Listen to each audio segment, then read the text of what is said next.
બનાસકાંઠા જિલ્લા પોલીસ વડાની મિલકત સંબંધી તથા ચોરીના ગુનાઓને ઝડપી કાઢવાની સૂચનાઓને અનુસરી થરાદ પોલીસ સ્ટેશન હદ વિસ્તારમાં એલસીબીની ટીમ પેટ્રોલિંગમાં હતી। તે દરમિયાન ખાનગી સૂત્રો દ્વારા પ્રાપ્ત થયેલી ચોકસાઈ બાતમીના આધારે કાર્યવાહી હાથ ધરવામાં આવી હતી। પાલનપુર એલસીબીના પોલીસ ઇન્સ્પેક્ટર એવી દેસાઈના માર્ગદર્શન હેઠળ થરાદ તાલુકાના ઈટાટા ગામના પ્રેમાભાઈ અજાભાઈ રાજપૂતની ધરપકડ કરવામાં આવી છે। આરોપીએ સ્વિફ્ટ ગાડી નંબર GG01 RK 1714 સિહોરી ખાતે રહેતા પરીક્ષિતસિંહ વિષ્ણુસિંહ વાઘેલાના ઘરેથી ચોરી કરી હોવાની કબૂલ્યું હતું।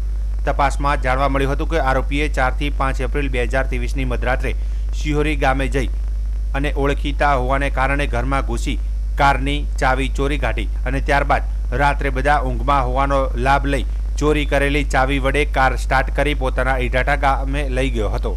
આ સ્વિફ્ટ કારના એન્જિનને આરોપીએ થોડા દિવસ ઉપયોગ કર્યા બાદ એક ગેરેજમાં ભંગારમાં આપી દીધું હતું અને એન્જિન અર્ટિગા ગાડીમાં ફિટ કરાવ્યું હતું। પોલીસે કારના એન્જિનના આધારે ₹1 લાખ કિંમત રૂપિયાના મુદ્દામાલનો કબજો કર્યો હતો। આ કેસ અંગે સિહોરી પોલીસ મથકે ગુનો નોંધાઈ ચૂક્યો છે અને આરોપીને ધાનેરા પોલીસ સ્ટેશનના સ્ટેશન ડાયરી નોંધ બાદ આગળની કાર્યવાહી માટે સિહોરી પોલીસના હવાલે કરવામાં આવ્યો છે।